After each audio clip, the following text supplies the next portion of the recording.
That's it, man. So that's a go. That's a go. Cool. So I know I'm all right. Well, I go ahead and get the back done, and then Send me quit. what that look like, and I'll see you Monday with some money. Okay. All right, All right. I'm getting So ready to go in there.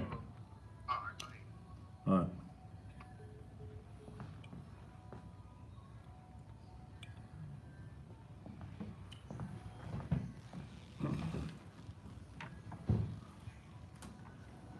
Tell Bobby I need him to come on.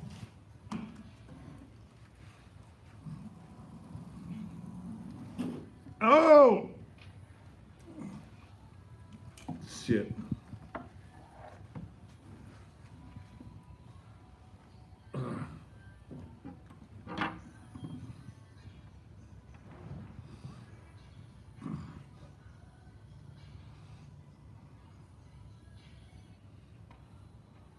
You got me?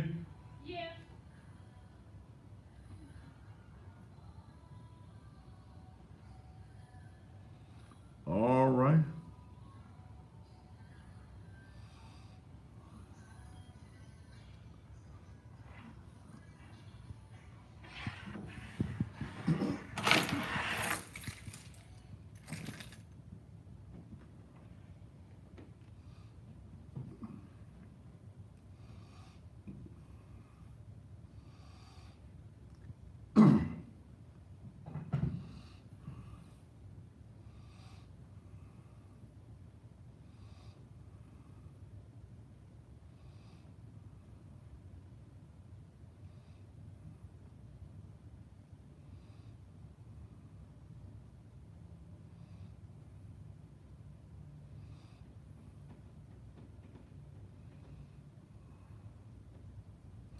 Got my crown in hand. All right.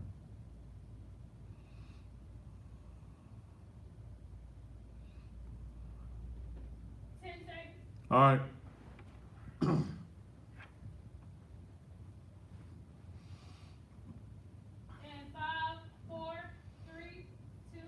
And just when you thought it was safe, it is absolutely, positively not. And good Thursday evening to you. And welcome again to still the most controversial television talk show anywhere on the planet. There is no other television show like this. If you know one, tell me what it is. Thank you so very much for being here with me on tonight. Uh, it's a beautiful day. It's cold here in the city of Memphis. It's dropped down to the 30s when I went on the air at about 5:30, quarter to 6 this morning. It was 55 degrees. I think it's about 30 some degrees right now. But it is cold. That's the reason I'm so glad for these custom pastor hoodies I got and long sleeve shirts so that I can even brand myself even during this period of the year. Thank you for all of you on last night who uh, bought cornbread mix. I mean, as of right now, from last night's show, she's sold over nearly $2,000 worth of products. And it's a company that I'm going to be very much involved in as we move forward. Tonight's show is a little bit different on tonight. It's a little bit different. I'm going to be talking tonight with legend, a living legend in the person of Grammy Award winner, movie star now, uh, Bobby Rush. You know, I've been around this blues thing for nearly 36 years in radio, in television. And I've had the opportunity to be on stage with some of the greats. I've been on stage with Johnny Taylor, Tyrone Davis, Lou Milton, Jay Blackfoot, in the presence of B.B. King, Albert King, all of these blues legends. And in being in the presence of these guys, I learned a lot. You know, you be at the Club Paradise or you be in different venues with these guys and you sit back and you listen to the old heads, Bobby Blue Bland. You sit back in the dressing room listening to the stories of where we are as far as blues music is concerned. I started drinking Hennessy.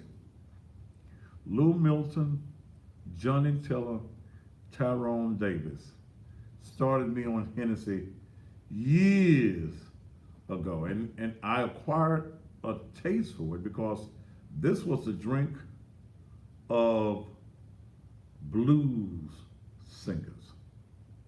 As I look around now at this business we call blues entertainment, all of the legends are dead. They all in soul heaven. And the last of the legends is Bobby Rush. Bobby Rush will be 86 years old on the 10th. I think that's Sunday. They're having a big bash for him on tomorrow night at the Paradise. But he's the last. This guy has, I know, recorded over 300 different songs. To look at Bobby Rush, you would not even imagine that he is 86 years old and still one of the busiest men in show business. Working probably every week, at least 2 shows on the weekends. And I haven't seen the movie yet, Dolomite. He's in that particular movie. He's also a Grammy Awards winner. Now, none of the other blues singers can say that they're Grammy Award winners. But tonight, we're going to speak with the legendary, the one and only Mr. Bobby Rush. Where Bobby at? Huh? Oh, okay. You know, probably putting on his makeup and getting ready to come in here. But Bobby Rush is a guy that I call a friend. We became friends 20-some years ago, and he's given me a lot of advice over the years. You know, I was around before this new genre of blues music came out, what we call now Southern Soul. And I tell artists this, I still have a love for the old blues. You know, I still, every morning on the air, I still play your Bobby Blue Blands and your B.B. Kings, and every now and then I even throw in some Howlin' Wolf. I play Jay Blackfoot, the legends. Now, some of these Southern soul singers I like. Some of them I don't. Some of them I don't think really have the talent. I think some of them are bigger, try to be bigger than they really are. When I can go and I get ready to play music, I can pull Johnny Tiller, and I can play Johnny Tiller 3 hours in a row. I can play Lou Milton 3 hours in a row. You can play Bobby Rush 3 hours in a row. And some of these guys, they get a little indignant, but that's all in wanting to be a legend. But I'm going to take a commercial break, and then the legend himself, the one and only Bobby Rush, will be on the set. It's going to be fun. It's going to be enjoyable. And I got to ask him. I got to ask Bobby, because we talked about it, and I did a show on it the other night about a song he recorded a few years ago called Sniffer. Who's a sniffer? And where did Bobby Rush get that song from? We talked about it on the radio the other morning. I did a talk show, what was that, Tuesday evening, on jealousy and things of that nature. What makes a man be a sniffer?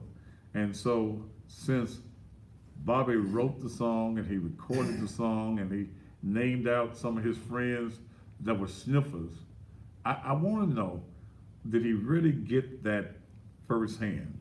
I'll ask Bobby Rush in just a minute, right here on the Thaddeus Matthews Show. All right, Bobby Rush, how the hell are you, man? Hey, man, you see me, don't you? I'm a country boy. Huh? Hey, man. Country boy. Hey, my friend. How you doing, man? You're riding good, Bobby. And got a chauffeur too, ain't you? Yeah. It ain't a ride, just to show who riding. You know out there, man. I've been sniffing. She said she would come in, but she taking care of business. Yeah, Tell you, she hey. done some secretary work there. Some secretarial work. Yeah, some secretary work.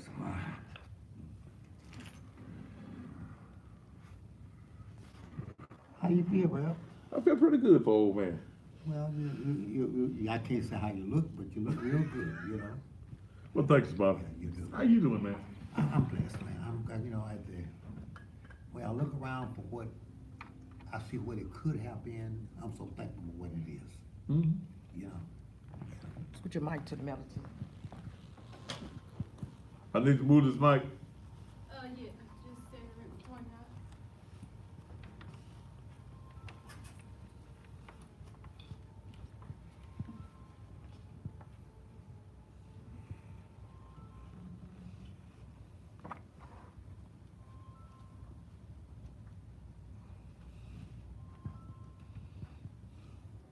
Should have brought something so we could elevate this.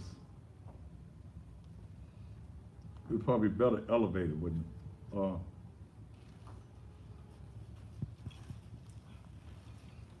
Would it work up there with that one?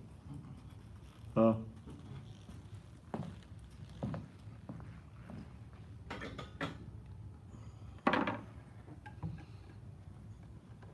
You want me to sit up a little high or something? I ain't got no high seat. What? Man, don't start, man. Got a high stool. We ain't got no suit. You got no suit. You got no high, no stool. Mm.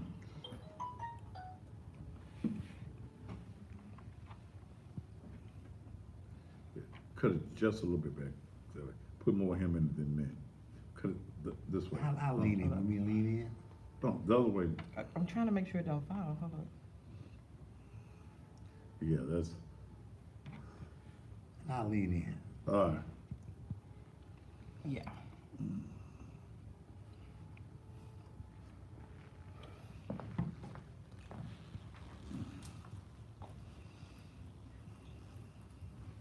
I ain't seen the movie yet.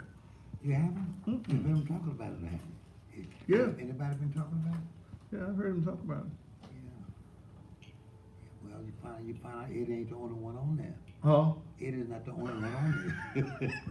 I didn't say I was on it. I just said he wasn't the only one on it. You know. You been feeling pretty good, old buddy? Yeah. You know, good. Yeah. Everything on your radio? I heard you back on radio. Back on radio. Been on radio about 3 months. Got to missing it. You know, I enjoy TV, but you know, sometimes you go back to where you. That when you started the radio first. You had the radio. I was in radio, yeah. For many years. Yeah, with Purvis Yeah, Springer. yeah. WXSS.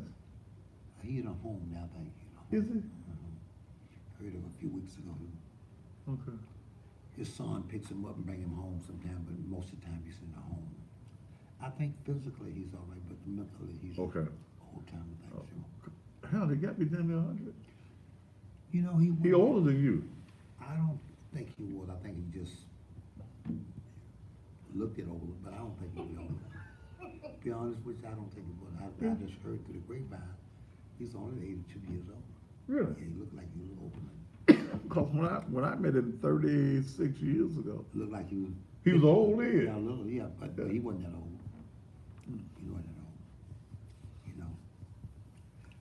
Yeah. But his daughter's running WVON. WVON. His daughter, his son-in-law, I think, and Mhm. somebody else. And so I guess they're doing like all of us doing, trying to survive. That's it. You know. You know, we get a lot of guys who talk a good talk, but this game out here, this, you know, that politically, it's a hard task. Mhm. Because DJs, not because you're a DJ, you're more than a DJ, you're a promoter, you're a maneuver, you're a businessman, but it's hard to stay in business when all odds are against you.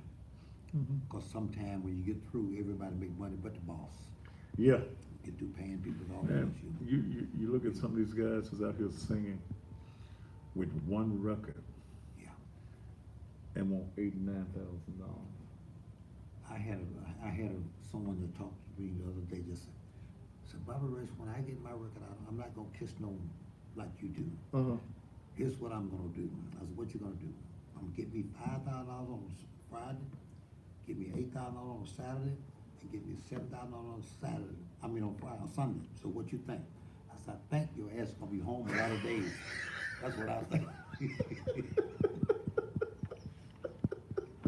That's what I think. And everybody wants to hike this whole price open and want this. Everybody want, you know. Yeah. Yeah. God. I called a guy with a record, cause like this show here I'm having it in my church, in my gym. And I called a guy with one record, Poke Back, Yeah, he won't. 8,500. Ah, shit. 5, 4, 3, 2. And welcome back to the Thaddeus Matthews Show. Make sure you go and get your tickets for this big show that I'm having on the 29th of November. Go and get your tickets. You can come by the church tomorrow by 12 o'clock. You can also go by Sherrod's. You can also go by DMC Cleaners. Get your tickets. They are $35 in advance, $45 at the door. VIP is $60. You know, maybe for my birthday, you know, I do a show for my birthday. I might have to call in my friend here, Bobby Rush. Man, how you doing? Man, listen, man. When I was feeling a little down and out, Uh-huh. I looked up and saw you. I pricked up. You know, hey man. Well, I don't care who to tell. But to be honest with you, you know, I'm laughing and joking, but God, I'm glad to be your friend. And I'm not saying this. I'm saying this on the camera and off the camera. I don't know when and what happened. From the first day we met, it's the truth. We've been friends, man. I met you. I mean, this I met you at Willie Moore's Yeah, years ago Yeah. when he had his restaurant yeah. over on 3rd Street. Yeah, Stony Street. And we've been friends Yeah. ever since. I mean, I I'm might sure. see you once or twice a year,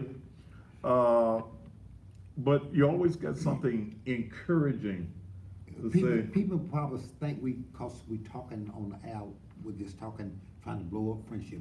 But I'm saying, we never had a word, we never had no misunderstanding. I mean, honestly, I mean, this. And I can't say that about everybody. in the I'm all right, business. listen, man, if I could say about everybody, if I said I'd be lying, it's been a beautiful relationship, man, with us, you know. Bobby, you'll be 86 years old. Well, let's don't talk about that tonight too much, but just, cause I got a few, winks, I got to wink at some, you lady with the big leg, yeah. But you've been out here on the road singing how many years? 6 to 8 years. 6 to 8. You've been I've performing. been 6 recording 6 to 8 years, man. How many records you got? 394 records. 394 records. You remember the words of all of them? You know what? I was thinking about the other day, not all of them, but I'm a blessed man. I thank God every day with 390 some odd records. And I can sing about 275 of them. Okay. I remember most of it. Okay. You know? Okay. And if I don't remember just like it was, I wrote it. Hell, you don't know what it's got to take my word for it. I was on the stage the other night. I was doing the Grammy a song that I would in running grandma. I was talking about porcupine meat, too fat to eat, too lean to throw away. Do I not? And the lady said, "Did you write that?" I said, "Yeah, I wrote it." She said, "Well, how I know when you were singing it wrong?" I said, "You won't know. I wrote it, and I'm singing it." So I said, "Well," and I stopped the band. I said, "Porcupine meat, too fat to eat and too lean to throw away." And she got big leg, bow leg, easy to get to. I said, "No, I didn't put that in the record. I just put that in an end." So how does porcupine meat taste? I don't know. Be honest with you, I don't know, because I wouldn't talk about porcupine meat, honestly. I was talking about a man being in love with a woman more than he loved her more than she loved him. And he wanted to get rid of her, and I've been like that. But I was afraid if I leave her, she might go to Thaddeus. You know? And Thaddeus be getting my good stuff. You know what I'm talking about? So that's porcupine meat. Too fat to eat, too lean to throw away. I'm damned if I do, and damned if I don't. So you write all your stuff? 99% of everything I write. Okay. Everything I sing, I wrote it. Okay. And it just comes to you. You just Yeah, come to me when I'm riding, don't have a pencil. Okay, You know, okay. oh God, I have to pull over and get a pen and write this down. Okay, Yeah, okay, yeah, that's okay. the way it comes. We were talking about one of your records the other night, and I did a show on it, The Sniffer. And I remember the first time I played that record. And And I do too. Man, Yeah, I played that record, and it called some names off in there. but you relate to it. You know why I relate to it? What? So you can always tell a man, you can always tell a sniffer when you see one. How you tell Sniffer? He be walking around, every time a lady passes me, go like that. You know he's a sniffer. And that, the first time I saw you, that was you. That's how I know you was a sniffer. So Now, you think I'm a sniffer? I wrote it because you influenced me to write this song. Did I? Yeah, Okay. you sniffer. I was afraid to say that you was causing me to write this song, but I didn't know you that well at the time. But I sure wanted to say, hey man, I did this because of Well, you called some DJs names, and you called some other people. But you was the one I want to talk about. I gave you Yeah, inspiration. you get the inspiration. I ain't never sniffed. Okay, let's go to another thing here. Let's get to another lie here. You Man. always can tell us, when a man Uh-huh.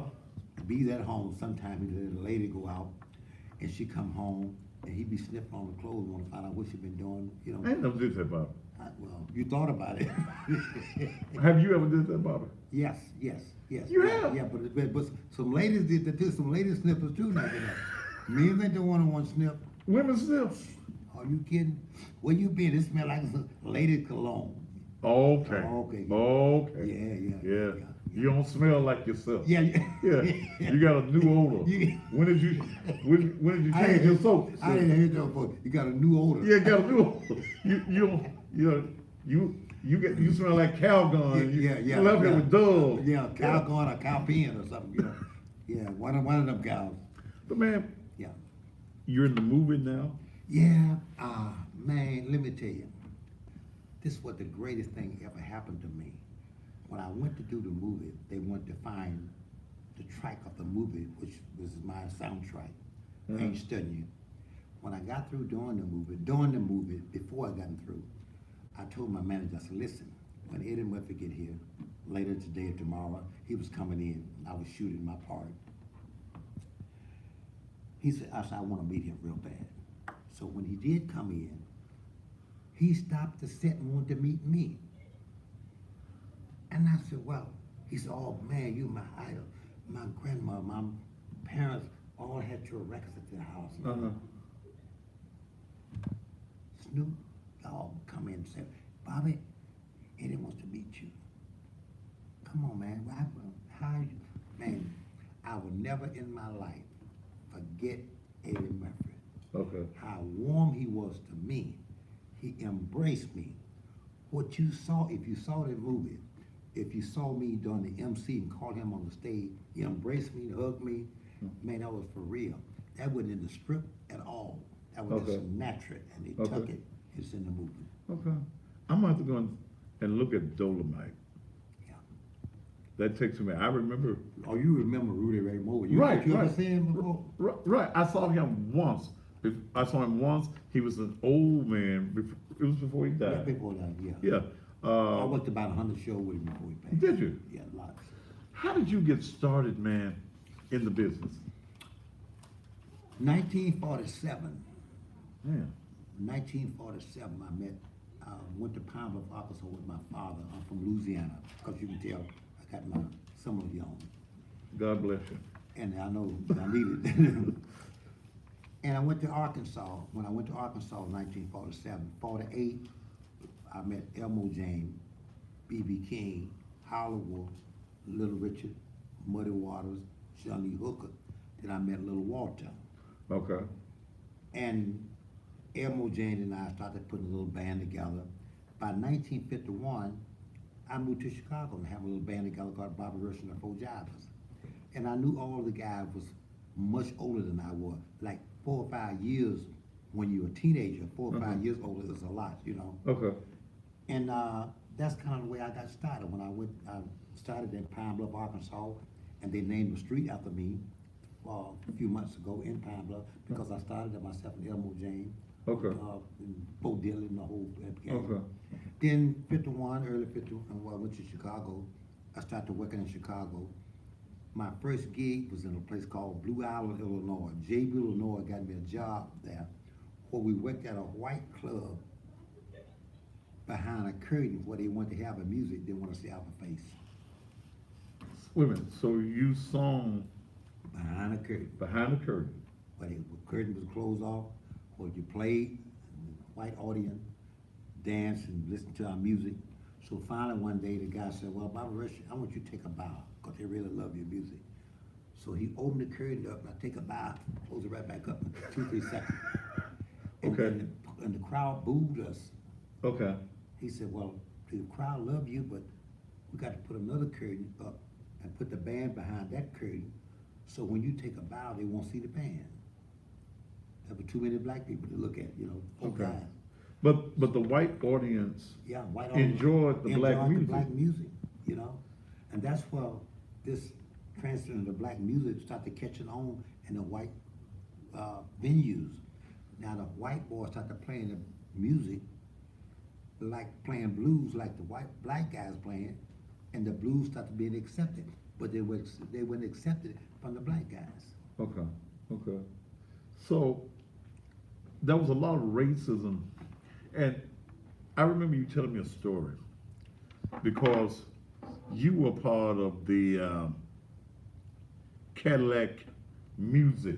Oh yeah, but the kid, you know, well, I was a part of the guys who were doing the music in the Cadillac Records days and whatever. That was a story you told me once about when they found out you could read. Oh yeah, that was Bo Diddley and I was trying to get a contract with Chess. So that was a union. I thought it was 2 unions, 10 and 208.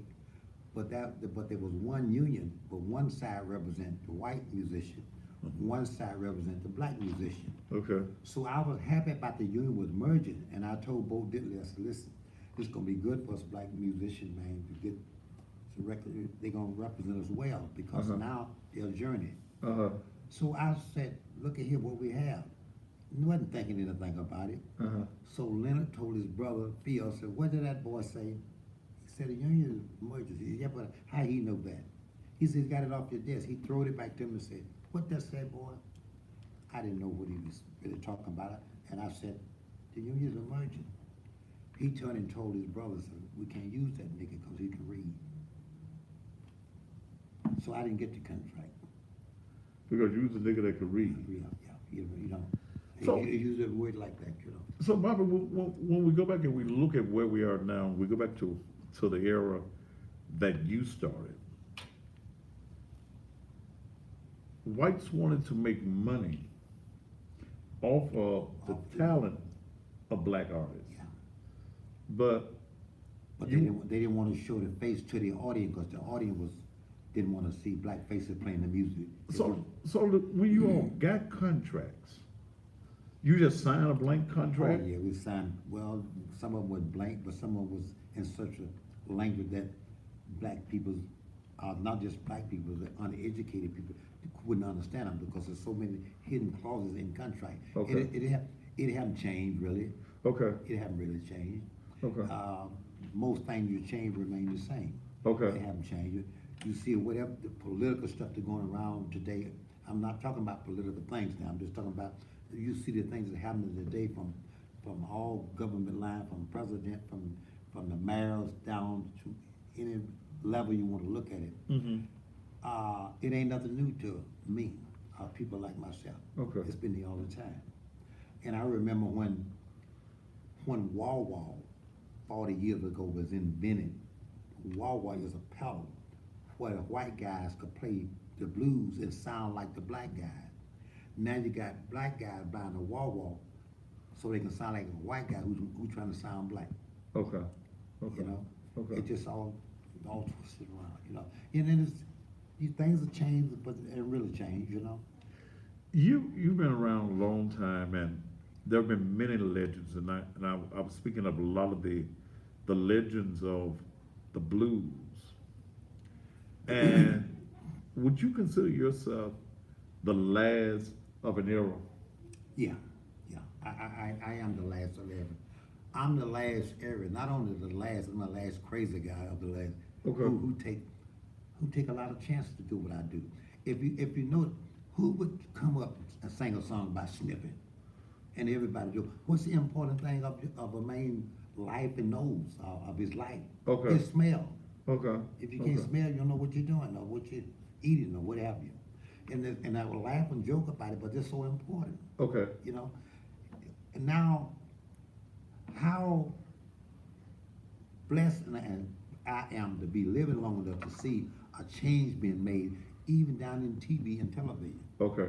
Because talking about the last of the kind, what you do as a host of a TV show, you the last of the kind, speak issues that other people don't speak about. Okay. The last of the kind. Okay. Won't be no more of this. It'll be people who own the operation and tell you what to say, how to say it, when to say it, what not to say. Well, I was talking about that this morning on the radio. There used to be a thing in black radio that we call personality Yes, right. radio.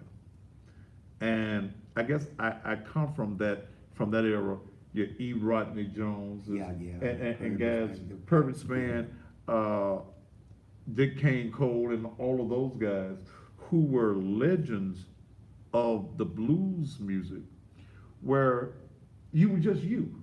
You didn't have no script. You were not only a guy that could play music, but you were an entertainer. And you could sell the artist for doing the music. Right. And you could build the artist up and make the artist something that everybody knew about. See, that's personality. But that was a plan on the DJs and radio, especially black DJs. Okay. It was a plan to give you numbers instead of names. That's why they come up with, you play 10 records in a row. It sounds good when you don't have to play a commercial, but that was a trick. Okay. You play 10 records in a row, you don't know who played them or what. That's why I started to put my name in my record, man. Really? That's why I started saying Bobby Rush. Every time you get to pick an album up, somewhere in the line, you're gonna hear me call my own name. Okay. Yeah. Okay. Because it became that professional thing that in a lot of these stations, you can only call your own name That's right. as an announcer That's right. once an hour. That's right. That's personal. If you can't call your name, you become a number. And the Okay. man who owns the radio station don't have to pay numbers. They have to pay names. Okay. You don't. Your Wolfman Jack, you got to pay him for his name. Or Okay. Rodney Jones, you got to pay you for your name. Right. But they don't have to pay a guy coming there and put records on. He's a number. See, then we looked at this thing in radio when they got to this, well, I don't have to pay you. I'll get you to come in and work an hour, That's right. and you just Program. we'll program the whole show, That's right. and we play you whenever we want to play That's right. you. You can't respond to your audience. Your audience can't respond to you. And what I saw happening, Bobby, was when white corporations came in, and I went back to the Telecom Act. It was 1996 when Bill Clinton signed the act, where because at one time you could only own X number numbers of of radio stations. stations. So when Bill Clinton signed that act, you got these big corporations that just start buying up radio stations. I worked for a guy once by the name of E.W. Willis. He was out of Norfolk, Virginia, bishop in the Church of God in Christ. He had all of these stations. But when whites came into control, they purchased all of the stations. You know, you give a guy $100,000 and he think you're rich. That's right. They take that $100,000 that they gave you and turn it into a multi-million-dollar entity. That's right. You ain't got no rights.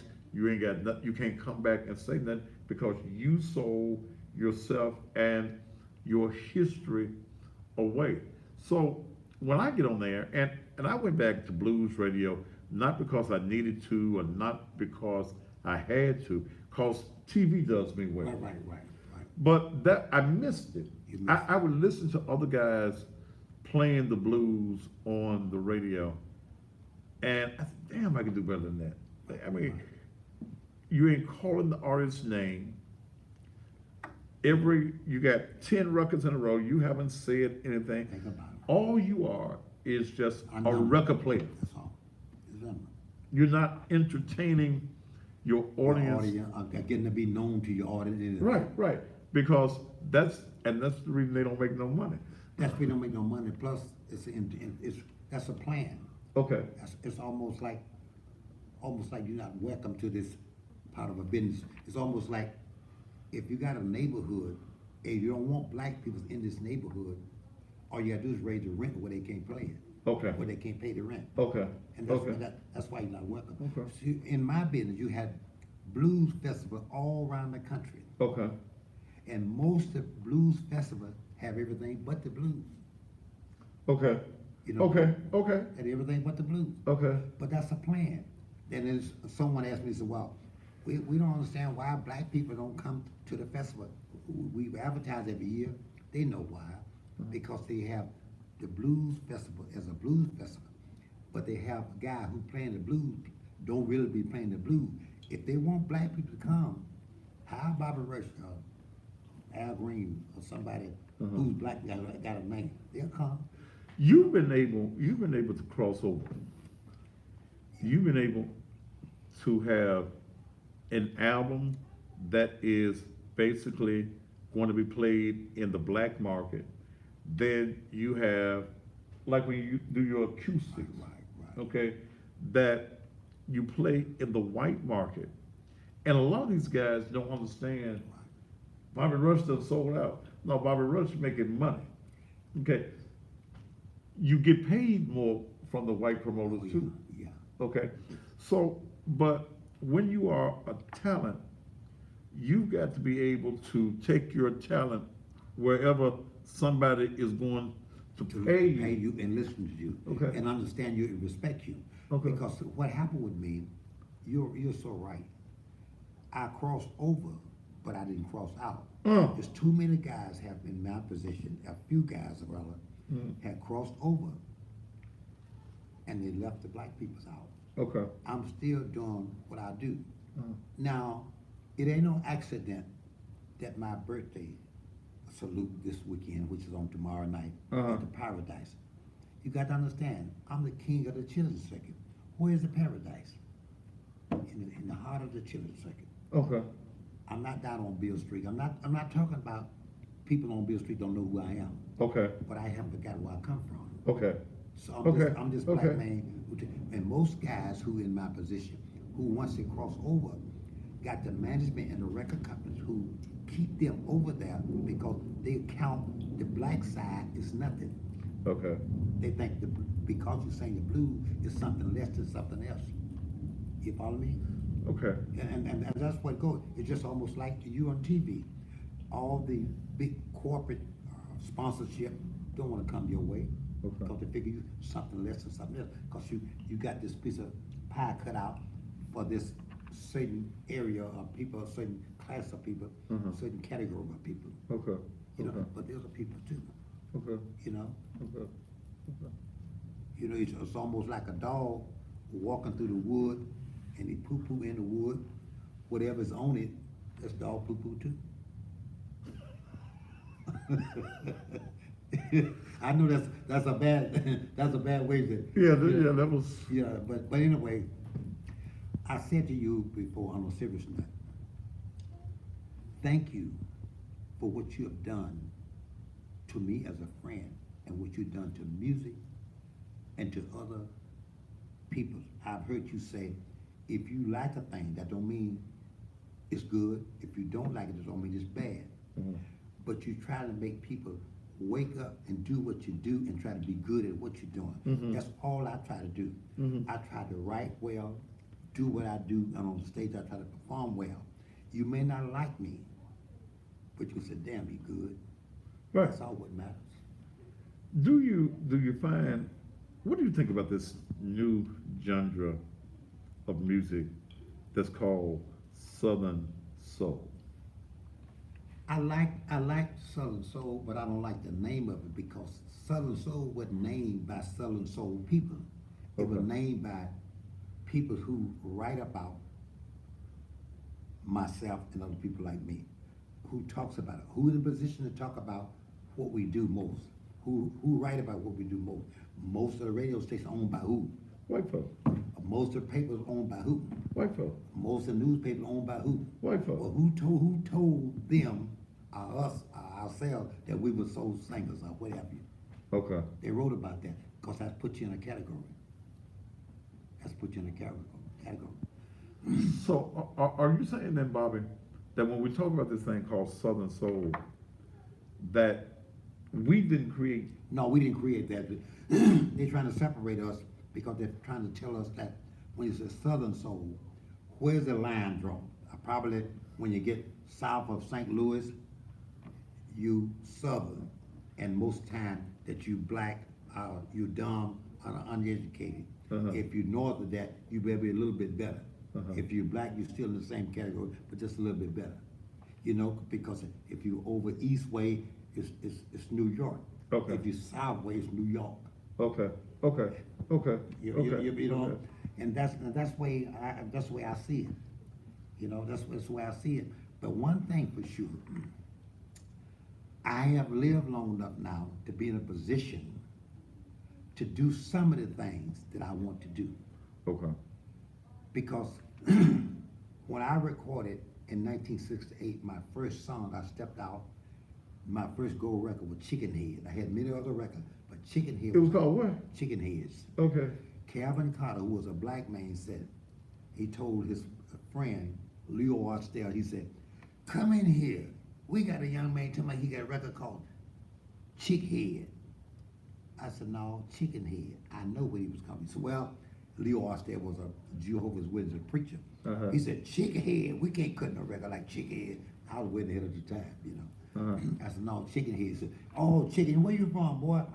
I said, I'm down south. He said, oh, yeah, they eat chicken head down south. She said, we need a B-side. I said, I got a B-side. So what's the name of it? Mary Jane. Oh, yeah, I had a woman did me wrong. Her name was Mary Jane. I wasn't talking about a woman at all. Okay. So I said, I got me some. What was you talking about? I talking about the reefer, smoking reefer, man. So before the record, Mary Jane. Yeah, right. That's what I was talking about. That's what they got it for me. Did you get paid for that? No, they didn't. I'm gonna look into it. That's what you're saying. Look out, lawyer. Okay. But that's when I saw then when I got ready to do the Scott Billington, who's my promoter and he was my producer for my record that I won the Grammy with. We got through cutting all this stuff up, and I said, I got one more song I like to cut, man. And I've been having it on my head for about 10 years. So what's the name of it? I had my head down like this. I said, porcupine meat. Porcupine meat. Oh, they laugh. Gold record. I have a new CD out now called Sitting on Top of the Blues. I wasn't talking about blues. I mean, I'm sitting on top of my game. I mean, I know where I'm going by now. Okay. And inside of the CD, I had a song that I was going to name it Dog Named Bo. But I wound up calling it Get Out of Here / Dog Named Bo. The reason I put / because I was afraid if I said Dog Named Bo, the animal lover is going to knock me down. Okay. But it says, in a little shack down by the bay, not far from New Orleans, I met this pretty woman down there when I was about 19. She went and told her daddy she wanted to marry me, and the look on her dad's face really was a sight to see. He said, "Get out of here with you, and don't you come back no more." Well, I went to meet her daddy like a young man oughta, but he didn't want no blues singer like Bobby Rush to marry his daughter. Because when I went by the house that day, he met me at the door with a brothers and sisters, Big Bad John, and a dog named Bo, singing, "Get out of here with you, and don't you come back no more." Well, we sneaked down to get married. The judge said, "Do you solemnly swear to take this woman for your lawful wife and not a one-night love affair?" Before I could open my mouth to say I do, guess who walked through the door? Dad, Mom, Big Brother John, damn dog named Bo. What I thought right then, if I wanted to get married to this woman, I had to find a way to elope. We decided to go to Las Vegas to get away from her nose and folk. Soon as I got to Las Vegas, the same day we walked in, there was all her kin, all her friends, and that damn dog again, saying, "Get out of here." These are the kind of things I write about. And these are the kind of things God has blessed me to remember. That's a lot of stuff to remember too, man. Yeah. I played, yesterday, I played, henpecked. Been picked by the right end. Yeah. I've been henpecked. And, you know, and the lady said something to me the other day, about a month ago. I was playing a lot of music that morning, and I call it grown folk blues. Yeah. And she said, the songs and the lyrics to the songs that you play, you really can't talk about the young folk and their lyrics, That's right.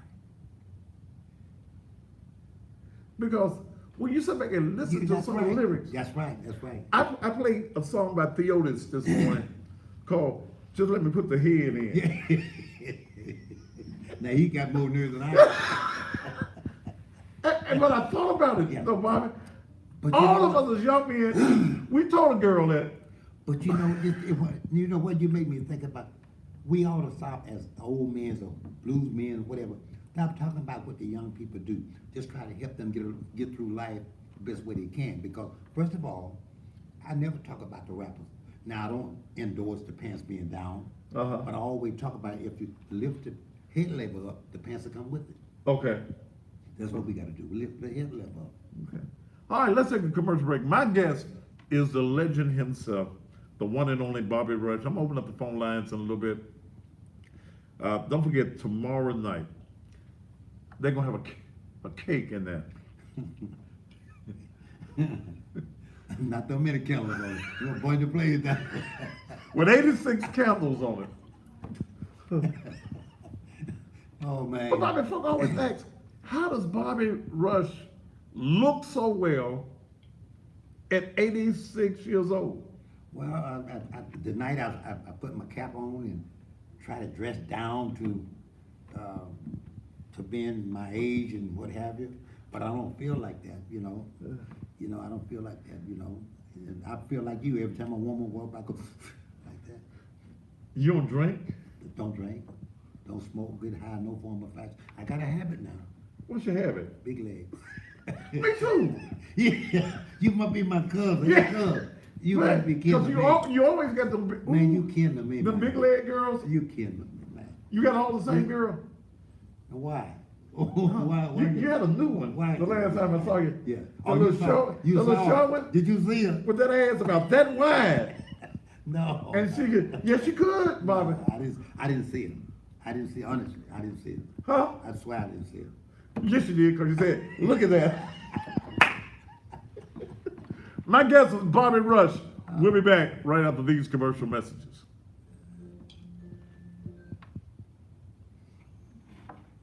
Yes, cool. Cool, man. What you got a house show? What you got? I'm on 3 hours. And this new technology they got, I do it from my house. I When you went stream to 3 hours? When? How long? about 3 months ago. You did. I bought the time from a station years ago that the white man Probably you won't. fired me, took my show off the air for the talk show. That's been about, 18, 19 years ago. That same man's at that station now. And love me to 50,000 watts. I am able to, I got on the TuneIn app, I got people all around the country that's listening to the show. Okay. And I get up about 5:30, walk into my room at the house. I got my own board, computers and stuff set up. Gotta pay my cable bill on time now. I know. Cause it has to, it streams. That's also strange, but if Yeah, you it streams. Cable, you ain't got no cable, you got no string. You ain't got no, so I stream straight to the radio station and it goes out over 50,000 watts. We couldn't do that 20 years Oh, ago. man, please. You come in the time when you had to set the records up and set it, make. Yeah, you had to spin it back around. Yeah, yeah. Get it set. But I'm grateful for those days though. I'm grateful for those, starting in radio at a period that there were still guys you could learn from. Yeah, Captain Curtis Lee and Yeah. and those type of guys that yeah. you couldn't program them. That's what I know. You couldn't give these guys Yeah, a list of songs you need to play. that's right. Yeah. And These, and they know what to do and how to play it, what order to play it in. yeah, you got to know 4 records ahead what you're Where gonna you play. going? Where you going? You know what, I often thought thinking about that, cause I guess it'd be the same thing on the stage. I know what song to do, whatever. You can go to kill yourself if you do the song in the wrong order. You know what I'm Yeah, talking yeah. Cause I tell a story with the music, and the wrong record can mess the whole about? story That's right. up. Up to set the pattern off. Yeah, and I'm sure sometimes on stage you'll Yeah. change the pattern. But you know what? I'm blessed enough, not smart enough, I'm blessed enough now, been doing it long enough. Sometimes I have to change the pattern, but I know quickly what I come out to do, quickly I know what not to do. Okay, I mean, and your audience tells you. You got to test, you got to read them. You got to do it quick. You can't be, oh man, we got to do it like this. Uh-huh. You got to be fast with that, you know? You got to be, and that's where you are in radio and TV, man. You got to know quickly. You can't, so well, I'll do it tomorrow better. You got to know then what to do. Just to look at the face, tell what not to do. Not what to do, what not to do. Mm-hmm. Mm-hmm. You know? That's what you got to have. How many more? What's after this? That's it.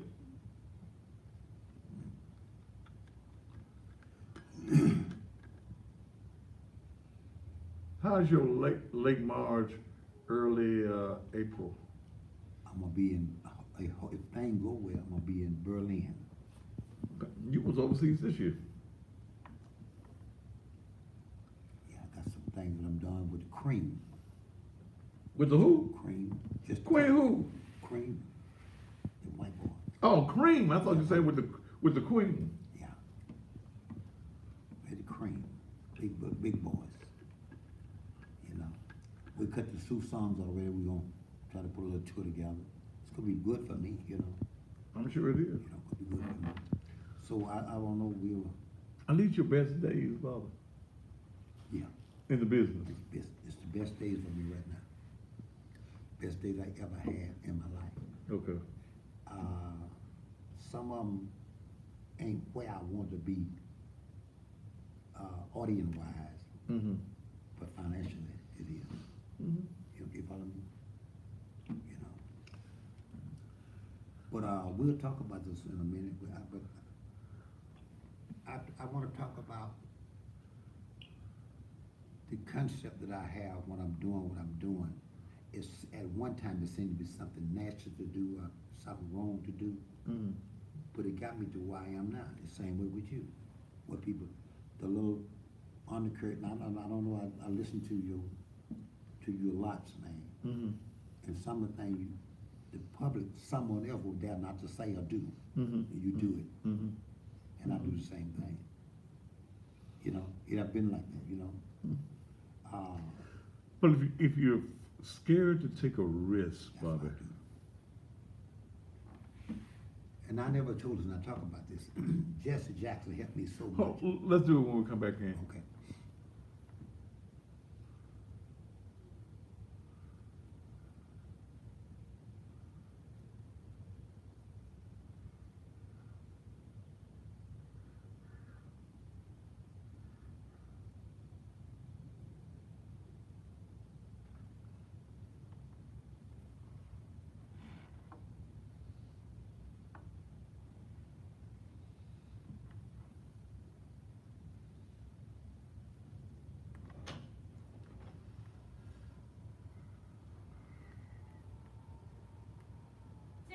You think I'll do that special tonight through Saturday? Yeah. Huh? In 5, 4, 3, 2. And welcome back to the Thaddeus Matthews Show.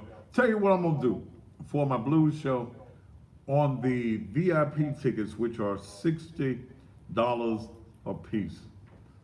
All day tomorrow and all day Saturday. Those tickets, and this is only gonna be for one time, tomorrow and Saturday, $50 for the VIP tickets. You gotta come by the church. That's the only place that you can get the VIP tickets. What about the general admission? They the same. If y'all ain't got $35, you need to be at home anyway. But $50 tomorrow. If you come by the church, that's all the way through about 3 o'clock on Saturday. If you come by with $50, you can get your VIP tickets for that particular price. Cause I want to pack my gym out. Bobby, when I look at you, man, you're a businessman. You think you're a thinker. You've been out here long enough that these young cats don't bother you. Well, no, the young cat don't bother me, but I'm smart enough to know I don't know anything. Okay. Cause when a man tell what he know, he won't talk long, cause man don't know nothing. Okay. But I'm studying learning, and I'm still enthused about the things I'm doing. Uh-huh. And that's what I pray for all the time. Keep me enthused, cause a man or woman can live a long time without water or food, but you can't live long without hope. I still have hope. Okay. You know, I'm sitting here talking to you, you know, how grateful I can be to be able to have friends inside the business that I can talk to Uh-huh. and do a movie with, like Eddie Murphy, who embraced me.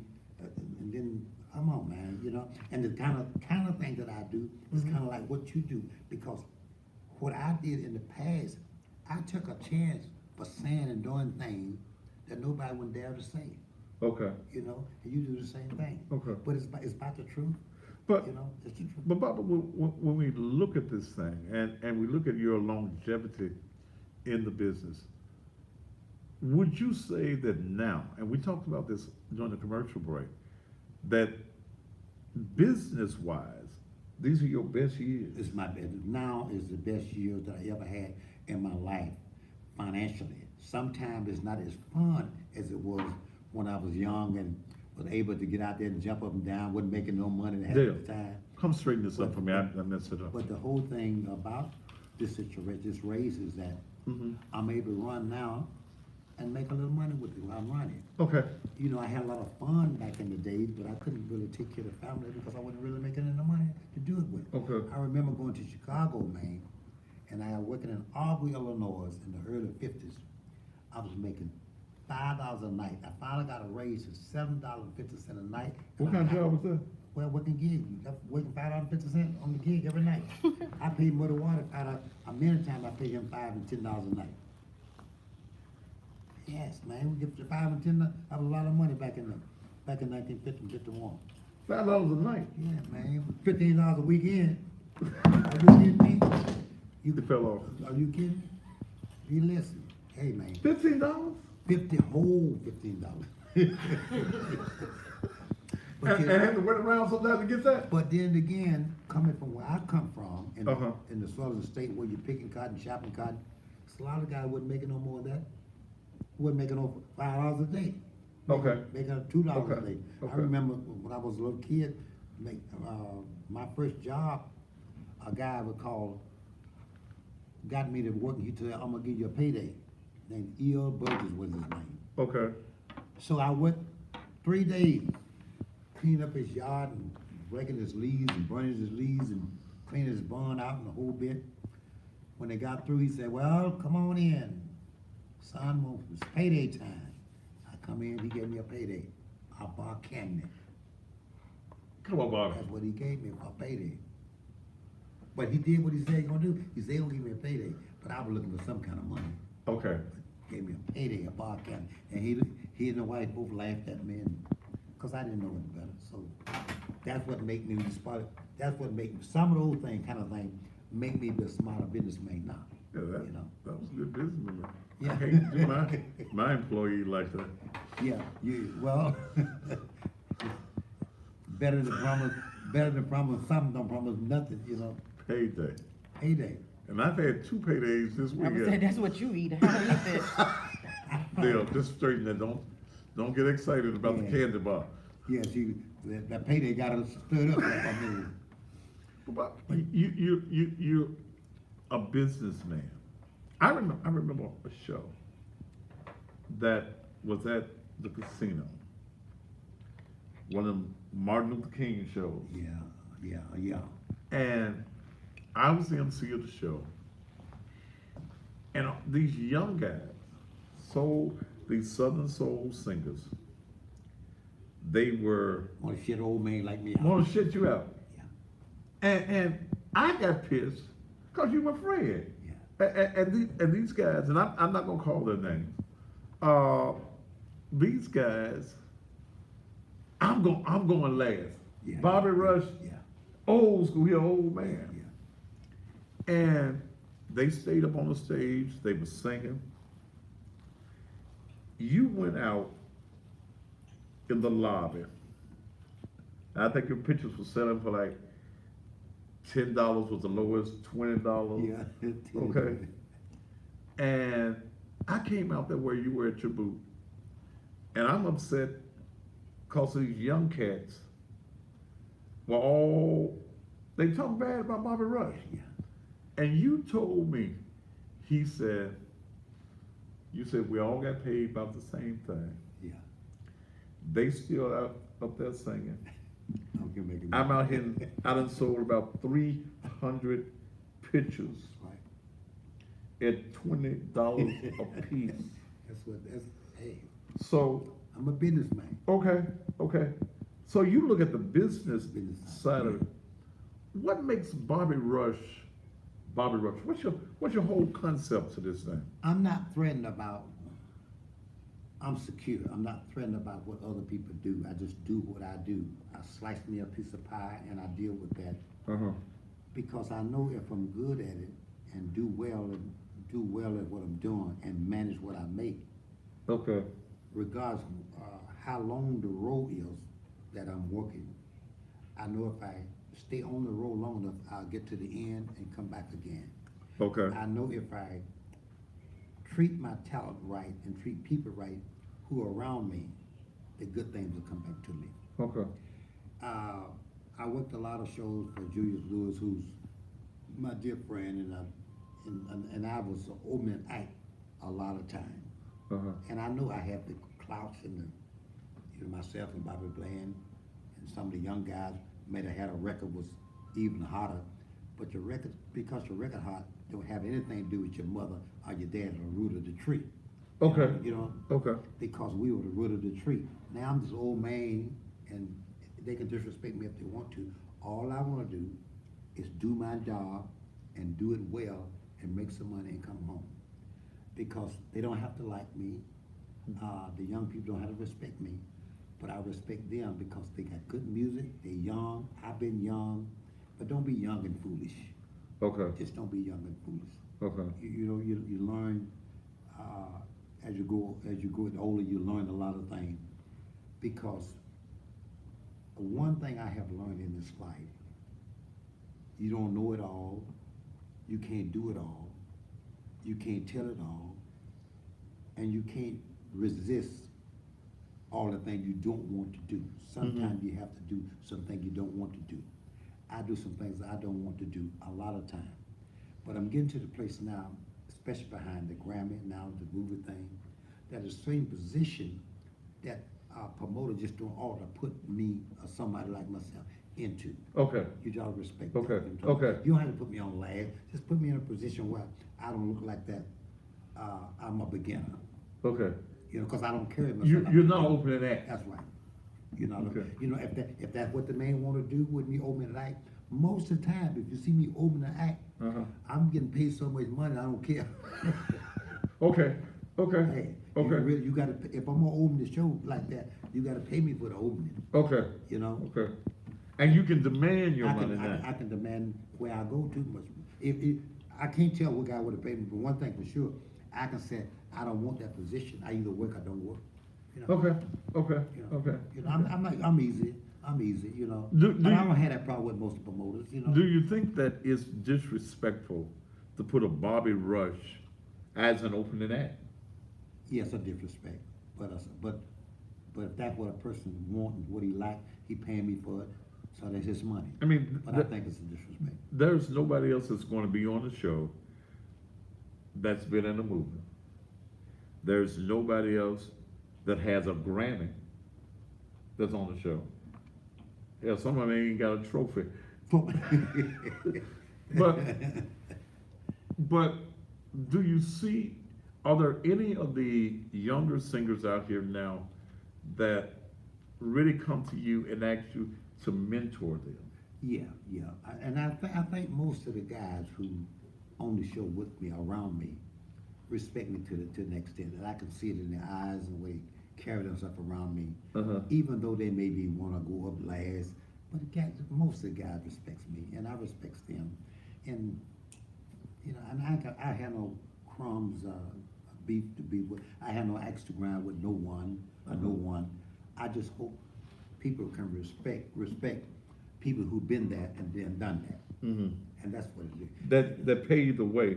I saw Bobby Bland before he passed must have been about 10 years before he passed. We was in Gary, Indiana.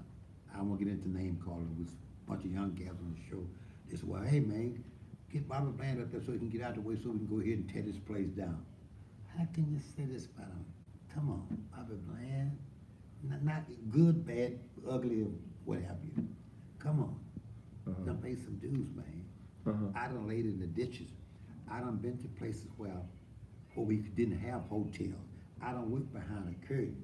I done been buried in the ground for dead where they covered me up. And someone asked me, said, well, who's left? And the police said, well, just two N-word, leave them that they already buried. I've been there, done that. I've been to places. Wait a minute, they buried you? Well, I buried myself because we had an accident. I buried myself in this hole to keep warm, being a drummer. Uh-huh. There were 10 other trucks that had happened. All 10 men got burned up. So we was there covered up trying to get some help. And when the people came around from the police department or sheriff department, they saw us and left us in the ground because we were two black guys and they didn't care about that.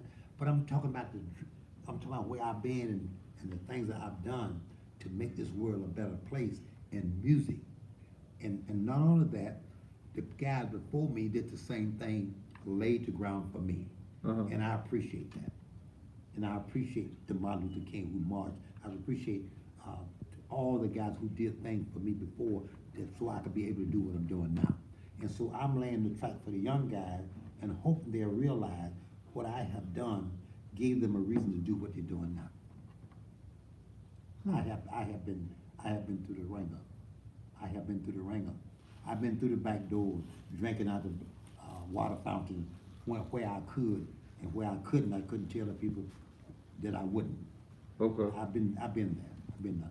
When you get 85 years old, you've been a lot of places, did a lot of things. Uh-huh. All not good, all not bad. I just thank God that I'm here tonight, getting ready to do my little birthday bash back in the place I started from, which is the Chitlin Circuit, the ghetto, whatever you want to call it. The Paradise now is a beautiful place compared to where it was. And then when we first started working at a place like Paradise, it was the peak of the places and the biggest place around Memphis. Okay. Of course, now it went down one time, but now they put a lot of money, build it back up. It's a Uh-huh. beautiful place now. But not only that it's beautiful, it's my soul, it's my place where I started from. Mhm. I have forgot, I crossed over, but I haven't crossed out. Mm. You know, that place holds a lot of history. Everybody was everybody in the blues line and the R&B line, from Aretha Franklin, B.B. King, myself, and Precious, and the Right. whole bit. Been to Oh, Paradise. OJ's, Oh, Jackson 5. Been to Paradise. Yeah. Yeah. It has a lot of history Yes. because it was a place that, it was the only place we could go. Oh, man. See, not, Dale, take Yes. this, I don't think this thing is really working, because ain't no comments coming up on it, on the Instagram. Reset it. I'm glad you mentioned that about paradise, because it ain't many places in the country that a paradise is left. When I said a place like a paradise, I'm talking about the history of like Yeah, in heaven. yeah. When you stand on that stage at the Paradise, legends have been there. I mean, and I'm talking about real Real legends, legends. real legends. So, as I think about what you just said, what other place they could salute a birthday bash for Bobby Rush in a place like this? Yeah. Everybody been through this place. Yeah. There's no major name in the entertainment industry Right. that have not stood on that stage. I was mentioning at the beginning, man, I got my first shot of Hennessy backstage with Tyrone and Johnny. And we talk about the days, man, that we had to do 2 shows a night. That's right, that's what, yeah, and sometimes 3. Oh, man, fun thing you mentioned that. I remember we used to do a thing at Apollo, we do 2 shows a night, Wednesday, Thursday, Friday, Saturday, and 3 on the matinee on the Sunday. Okay, There are 3 shows on Sunday. okay. Sometimes it's Saturday, if it's sold out. Okay, 2 shows a night, sometimes Saturday and Sunday, you do 3 shows. okay. It's hard work, man. Okay. It's hard work. Now the guys get mad if they work an hour show Yeah. and wanna charge you all the money to, Man, I called a singer. I won't call his name because you here. I called a guy with 1 record. 1 record, Jesus. Not 2. O-N-E. O-N-E, 1 record. And he hollering through that song. And it got hot. 1 record. Okay? Fresh out the gate. I said, man, how much you charge me to come and do a show?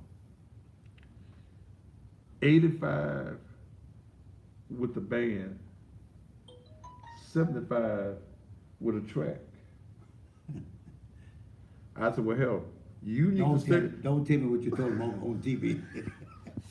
Man, I mean, but one of the things, man, you could sit down in the old days with artists, everybody could make some money. Okay? Everybody could make some money. Purvis Spann Yeah, was probably the biggest promoter yeah, at one time. that's right. Regal Theater, I remember doing a thing at the Regal Theater in Chicago. That's right. It was called the International Blues Festival. Yeah, And then we brought it to the Coliseum yeah, the next day. That's when Willie Clayton was nobody. right. Just a little country singer out of Yazoo City, Mississippi. Yeah, Okay. yeah. A sunflower, whatever. Whatever it was in the Delta. Yeah. But you look at these guys, and I think that a lot of these guys, and not talking about Willie, but a lot of these guys don't know the history of what they're doing. And I think that a lot of these guys wanted to be R&B singers, could not make it in the R&B circuit, could not get a contract in the R&B circuit, so you fell into this new genre Right. that white folk created called Southern Soul. It's almost like most of the guys who have a young baseball team who coaches. Most of these guys who missed the area of playing ball. Okay, You're talking okay, about okay, the league. okay, so you're the minor So league. your minor leagues. Yeah, yeah. So that's what happened a lot of time.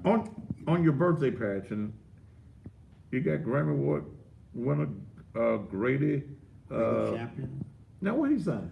But Grady was a guy who really looked up to me and wants to be like Bobby Rush or do the things that I do. He was a good guy, just ain't been around that long, but he's someone that that I look up to because he looks up to me. Okay. And someone asked me, said, well, Bobby Rush, you could invite all your friends to your birthday party. Uh, Well, at 85, gotta think about the cemetery. and so I got to respect Okay. the guys who into me, the young guys. Okay. Because ain't been too many guys around my age, man. You got- I may be the oldest blues singer around now. I'm talking about in this category. Maybe some guys at my age, a little older, that musician. I'm talking about musicians, but entertainers and recording artists. Maybe this guy would be Buddy Guy. And Okay. and Little Richard. Okay. You know, I'm a little bit older than both of them. Yeah, Little Richard ain't doing that. No, he's been doing that. I think I'm maybe a year older than Little Richard. Maybe a year or so older than Buddy Guy. Okay. And you got too many other guys that's my Man, I mean, age. you, Bobby, you're the last of the era, man. All of the other greats in this business, and I'm not being disrespectful of the Southern Soul singers, but they ain't great yet. No, it take a while. Yeah, you haven't played. When they get about 81, they be good. They haven't paid the dues, man. But the guys are good. I mean, they're good. But they're good, but they ain't different. Okay. Everybody's music sounds alike. Everybody good, but they ain't different. Harlem Wolf was different and good. Okay. When you hear Bobby And they Rush, ain't writing their own stuff. when you hear one of my records, I guess when the first word I say, you know who it is. Yeah. Because I'm different. Or you hear the harmonica in Yeah. there. Okay. So if everybody, and what makes me good at what I do, nobody on TV is doing what I do. That's what I was talking about. But see, when you're good and you're different, you're different. But not only you different, you have nerve, man. Huh? You have nerve. You either smarter than most, Uh-huh. or you crazy. Then No, I'm talking. I didn't say most. You understand what how I said that now? Uh-huh. Because it takes a genius to do the thing that you do, and knowing what you can't get away with, what you can't get away. Okay. But you create a brand. You create a brand, That's right. and you understand that your talent is only a part of it. But now you're right, because when I recorded Sue, Jesse Jackson and the lot of preachers in Chicago. And I got a high stool over there too. Yeah. You just ain't got no suit here. I'll find you one. But he was talking about, you shouldn't play this kind of record, listen to it. I don't mean him, but just a bunch of preachers. Uh-huh. And when he said that, everybody went and bought the record then, Uh-huh. Oh, he made this record, Said, don't buy, you shouldn't buy the old Bobby Rush record, talking about that girl selling us too. What did he say that for? Man, we sold 100,000 records in 2 days. Okay. And I became the cussing pastor, Yeah. not because I wanted to. I I bet. didn't invent me. I had a hater. I had did a 3-hour thing on Facebook, and I had said all the nice words. Uh-huh. So there was 3 minutes of it I cussed. Somebody, and I wish I knew who they were now. Dude, think of, I by mistake now and some champagne. They cut that part out, put it on social media. By Monday morning, this was on a Saturday, 1 million people had viewed it. When I go back and look at it now, probably about 25 million people have watched that little cussing segment. would you think about cussing again? You think about it? I cuss now just to see what I can do. And they called me that old cussing pastor. I said, okay. I went and trademarked cussing pastor. Okay? That title has taken me across the country. I'll be in Mexico next year already. And they paying me, Bobby. Huh? I'll be in Mexico Do you for- be cussing when you go there? Huh? Yes. Yes. I look at what I do, not just as a spirit. What I found out with being the cussing pastor, it grabbed the attention of folk that ain't never gone to church. Okay? It was like casting your net on the other side, cause you ain't catching nothing over here. But See, you saying what people really want to say themselves. yeah, and they preachers. I tell these preachers, if you don't like a big booty girl, you like a big booty boy. That's what. That's a song, Bobby. That's a blues record right there. That's All right, I'm not singing that one, that's for sure. I love you, but hey, thanks. huh. Hey, but you know, I said some things Uh-huh. not like that, but almost daring, kind of like that. You know, I was writing this song, and I'm gonna tell it now because we'll be out in a few. We said, I woke up this morning looking for some action. Walked down to the bus stop trying to find me some satisfaction. Called up my doctor, sick as I could be. I said, Doctor, tell me what's wrong with me. He said, you need a little love, mixed with a hug, a little squeeze, mixed with some teasing. Go home, you'll be all right in the morning. That's a remedy. What's the name of the record? No, I ain't gonna tell you now. Oh, when will it be out? I ain't gonna tell you now. That's my next record. That's your next record. That's right. Oh, you ain't recorded it yet. Oh, yeah, I recorded. Okay. Yeah, I just sitting on it. So you look at some of your stuff like I ain't studying you. Yeah. Slang thing, but what your mama used to tell you when you was around the house, when you was wanting some things that she knew you didn't want, and she said, boy, get out of here, I ain't studying you. When she said that, and you just ask no more, you ain't getting nothing. Okay. I ain't studying you, boy. That's what that song Yeah, meant. that's right. She told you she ain't I studying. ain't studying. My mama was cooking tea cakes one time, and I had ate with her while she was cooking them. When the other kids came in, I wanted some more. She said, boy, you had some more. I said, I need 2 more. She said, I ain't studying you, boy. That means you had yours. Okay. Get away. Hen peck, I've been Yeah. pecked by the right My hand. right hand. Yeah. I ain't studying all them kind of things. Crazy about the garbage man, all that stuff like and sniffing. But your songs, your storytelling. Yeah, I tell a story, you know, but you can relate to that better than most people because when you're on TV, what are you doing? Even if you're cussing about things that people want to cuss about. Mm-hmm. That's why they relate to it. Mm-hmm. Everybody want to say what you're saying. They just ain't got nerve to do it. Mm-hmm. A lot of preachers want to probably, I don't know what they do. I probably want to say what you say. Mm-hmm. Mm-hmm. You know. And they like big titties. Me and Tank got I into it. don't know what they do like that. I don't know what they like. You said that. I don't know why. I don't think they do. Me and yeah, some of them don't.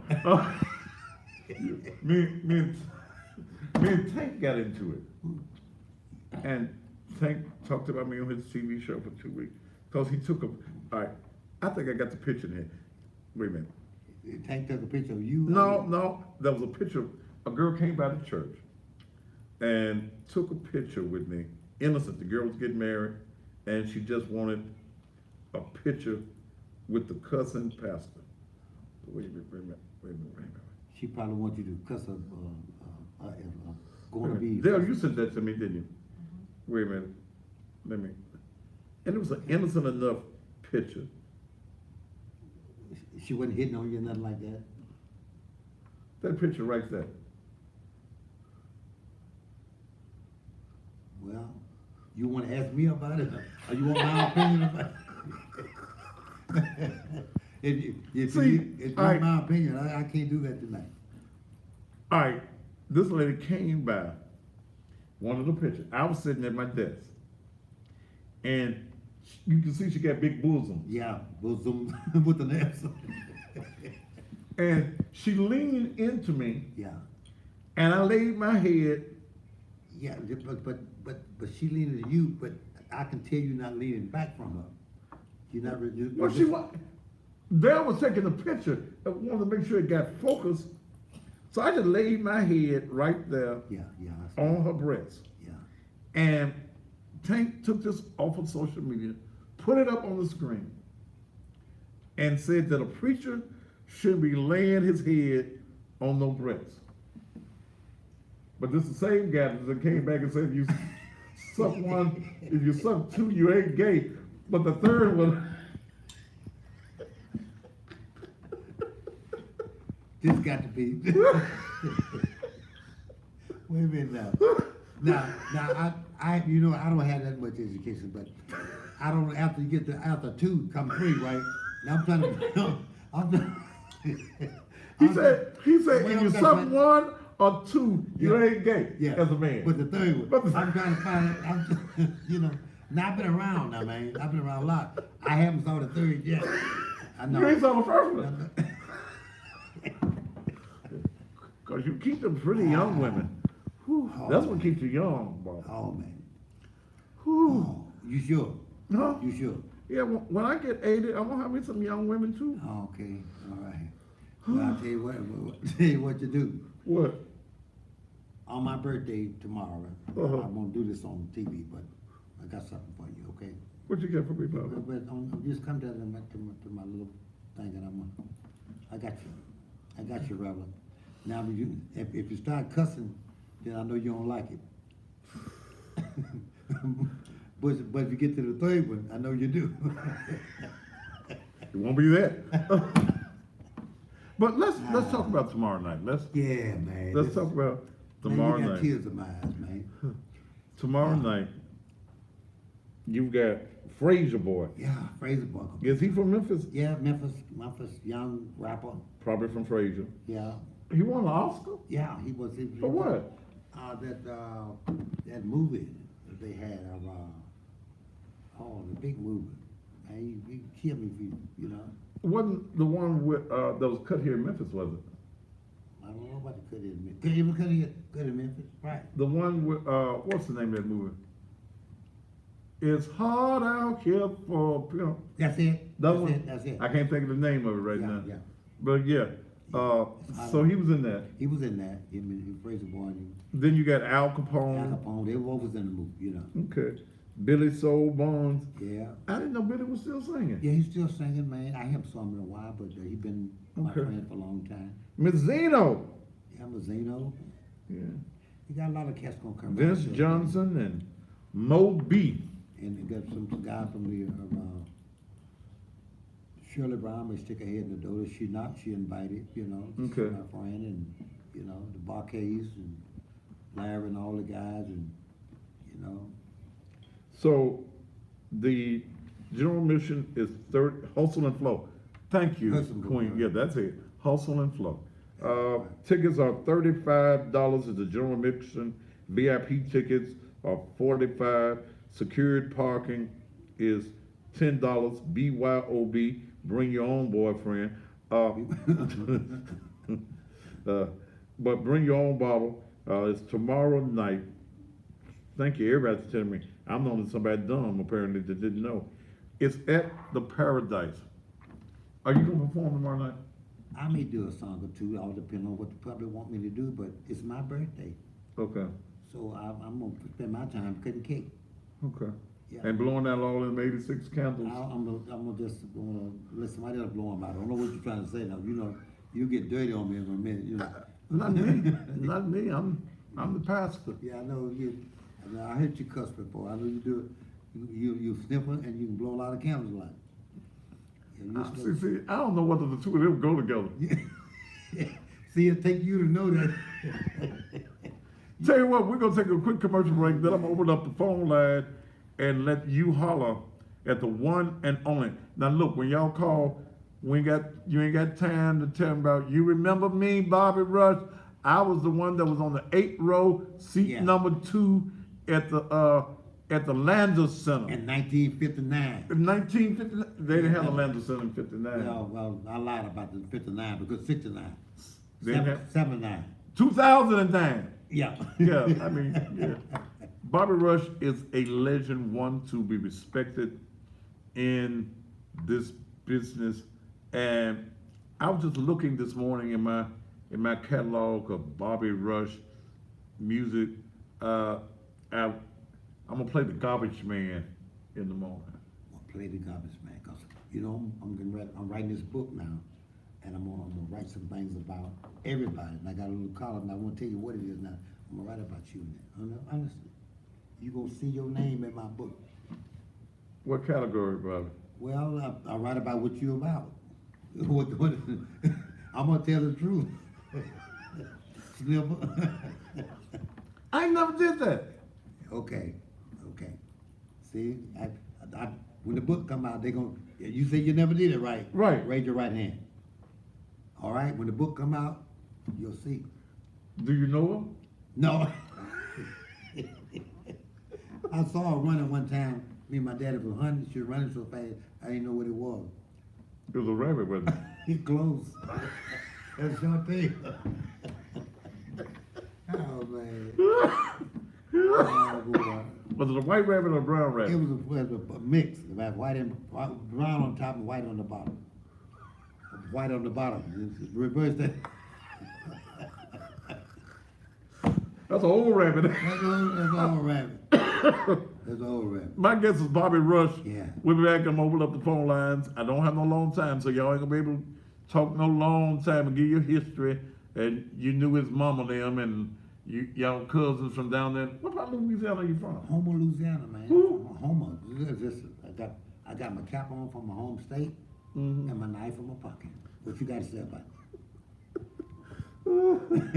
You're a Saints fan, huh? Yeah, that's what I'm talking about. Yeah. Well, you know, it's my home state, so I always, You still in Jackson? yeah, still in Jackson. You still doing Sunday school? Yeah. You still teaching Sunday school? Well, I don't want to teach it no more like I used to, but I'm still involved because I'm often with church, because I'm just a regular old country boy, you know.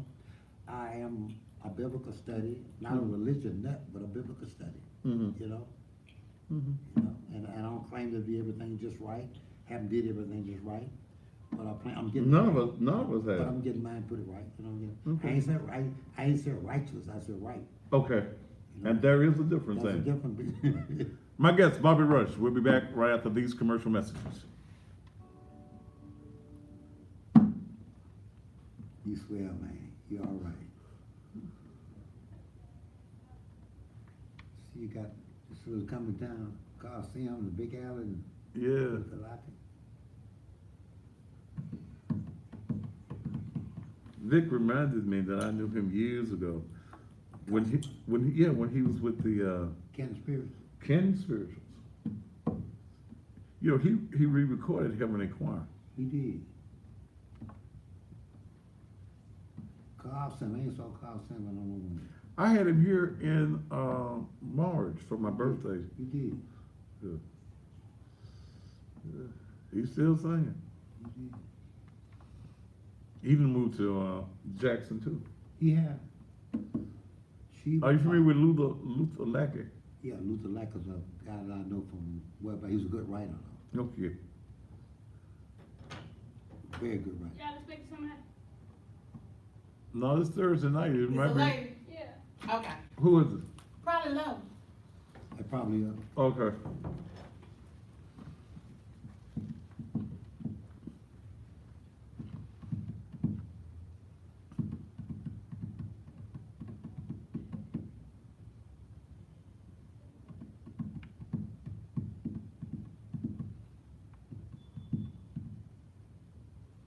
Black Friday Blues Show. Friday after Thanksgiving. I'll be in me and Buddy Guy. Okay. Me and Buddy Guy do all that. This is our 12th year doing it together every year. We do things day after Thanksgiving. We all do the first Thursday in January together. The first Thursday in January. That's the annual thing we do together. Okay. Been doing it for years. Don't have to need advertising. For $80 a ticket, it's sold out already. $80 a ticket. Where's it at? Chicago? Okay. Who was it? Yeah. Oh. She come in.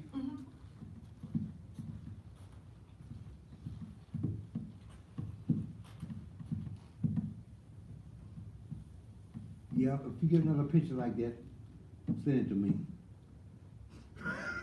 Oh, them picture where you laying down, I'm gonna take it, I'm gonna be, cause of February 13th, I'm gonna be on the night show, I'm gonna take it to the night show.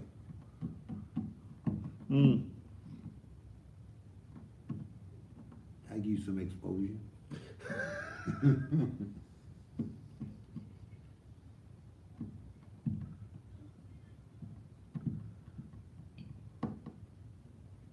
What you gonna do is Black History Month? You got some program you gonna run? I don't know, man. This little local stuff. Hell, I'm Black History. So we just want to talk about the dead Yeah. folk. You know what? Why don't you put a show together like that? We'll talk about dead, we talk about me and you as being walking history. Mm-hmm. You saying it for a joke, but that's a true statement. You talk about the walking history, Mm-hmm. the living history.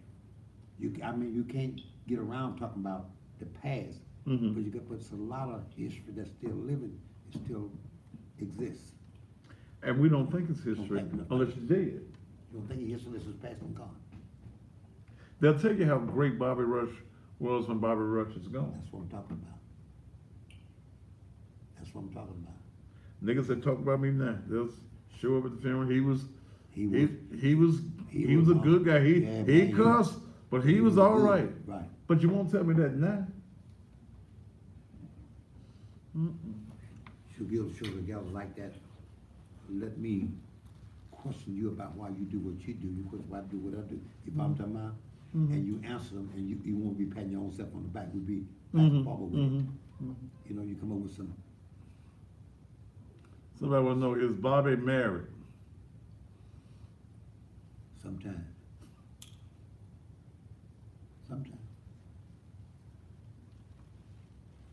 We don't want to get into that either. Was that you go back? I thought that somebody was going. Lo, Hey, how the hell are you? I'm great, and you? Didn't you get your nursing license or something? Yep, medical assistant certified. Mm. You Yeah. should have brought him, but on TV. Every old man needs a nurse. Right. Right, every old man, just some of them. Now that we got to talk about that. I'm not worried about every old man. You should have brought him. You got a picture of it?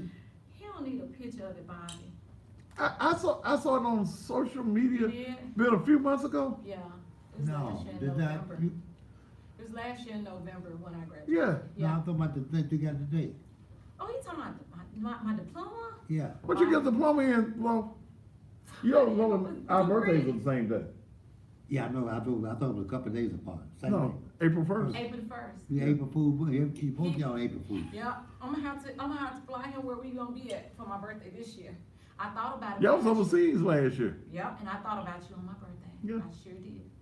There's not too many that I know. You that- sure did, talking about it was. Yeah. It was in our, Paris. Yep. Mm-hmm. You sure was, mention your ass, man. Sure Well, that's was. good. It's good to be mentioned. Yeah.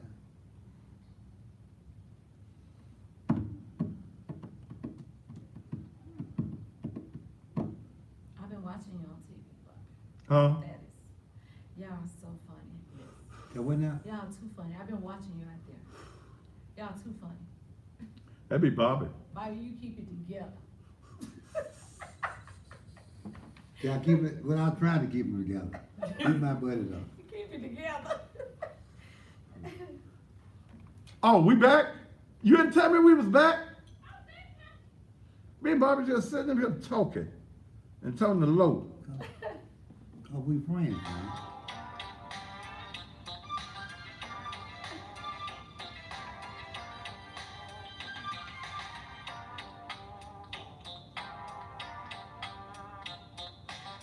Every time I leave home, come back, been gone 3 or 4 days, a week or what have you, my so-called friends always come up to me and tell me, Bobby Rush, I saw your lady done whatever, and with whoever while you was gone, I just said, hold it. Because if they were really my friend, they wouldn't be talking about what they saw her do. They would tell her, don't do a Bobby Rush like that. I heard a lady tell another lady tonight, child, my husband didn't give me but $150 this week. Another lady said, if that was my husband give me but $150, I'd have thrown it back in his lap and got a nipple. And the woman said it don't have no man, money, or no husband. They always She say said, once you leave, so she move in, get what you got. So you tell your friend what I told my so-called friend. That's what I told her. I ain't studying you.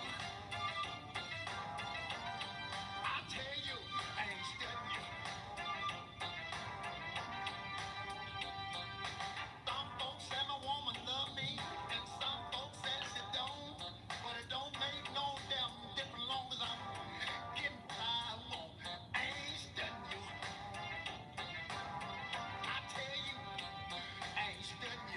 I'll tell you what, I'm gonna make it tomorrow morning, from 6 until 9.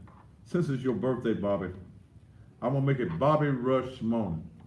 I'm gonna play a whole lot of Bobby Rush tomorrow morning between 6 and 9. We're gonna sit on the high stool and who sits on the high stool, Bobby? You, I didn't hear you. Sue. I didn't hear you. You want the truth? You want me to lie to you? tell me the truth. Is it the woman that sits on the high stool Yes. and you sit on the low stool? No, that's what. No, that's what. When I started, I was on the high stool. When I finished up, I was on the. I did switch up. I'll be honest with you. I switched up. I'm not. I'm sorry. I'm sorry, man. I want to be like you guys, man. I'm sorry, man. I want to be like you. You know. All you. I want to be like all you DJs, man. So, And these hosts, man, y'all know, you know how you hosts do, all you, let me tell you something, first of all, I look in your face. Every DJ in this country is a sniffer. All hosts sit on the low stool. All of them. I don't care who it is. so what you doing when you sitting on the low stool? Now, I'm talking about, I don't know, because I don't be sitting on it. I'm talking about you. Bobby, you ain't just sitting on the low stool. I ain't, listen, we ain't talking about me now. Huh? I'm talking about you. Well, I didn't settle. You know, I don't care. I sat on the low stool. Oh, you on it with it because you old cussing preacher, you. I ain't did no sniffing yet. But I guess if you sitting on the low stool, you. Yes, it did, but go ahead and Wait a break. minute, if you sitting on the low stool, you sniffing something. Big trans break, low come in, you say, I saw you. Low. I saw you, man. I saw you, man. That's my freedom. But we come to my birthday tomorrow night, and I got something for you to sniff. Honestly. What's My- her name? No,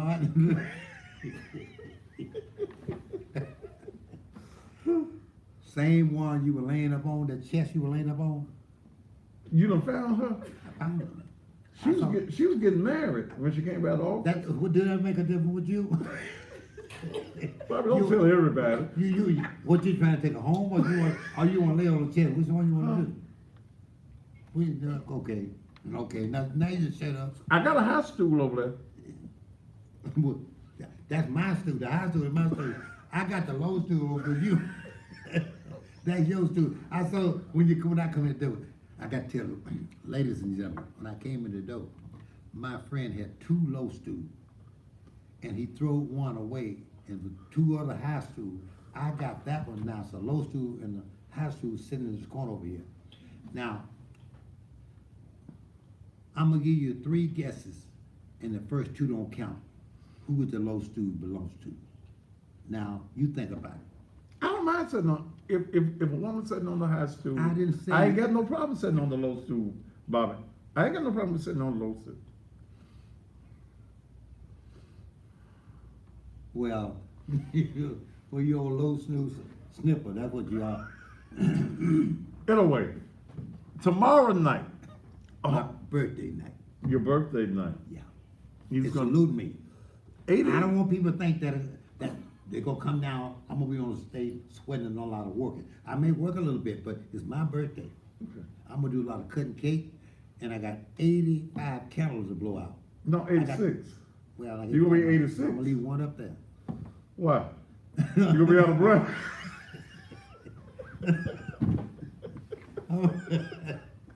I'm gonna do that for the guy with the most wind. Little sniffer. Doors open at 7 p.m. on tomorrow night. Bobby Rush, a man that does not look like he 86. Don't drink. Have you ever drank? Nope, nothing is right. I drank 3 beers one time, me and Muddy Waters, and I got drunk.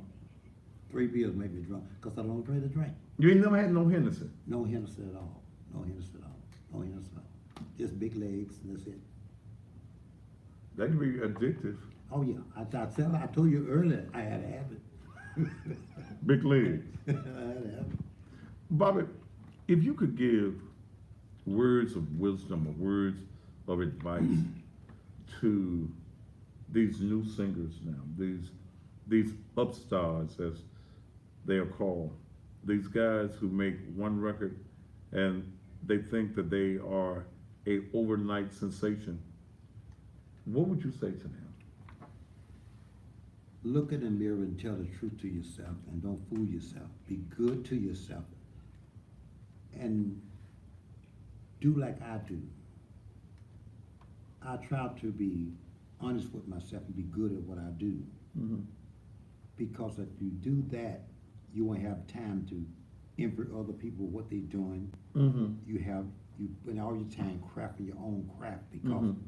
I don't care how good you are or what you do, you can still go higher. Mm-hmm. I've tried to do all I can while I can. Someday there will come to a time and place I can't do that I won't regret what I did Mhm. not do. Mm-hmm. So I tell all the young people, do what you do. Don't brag on yourself, but be good at what you do and comfort and be firm about it. Make sure that's what you want to do because if you're doing something, you get good at what you're doing, you can make a little living at it, but then it ain't really what you want to do. Later on, you want to change the pace. I am a singer and a musician. This is what I do. It's all I'm going to do. It's all I ever wanted to do. I live it. I eat it. I chew it. I take my beating with it. I don't ask no one to give me anything. Mm-hmm. I'm like James Brown. If you open the door, You'll get I'll yourself. get it myself. So it needs to still be fun to you.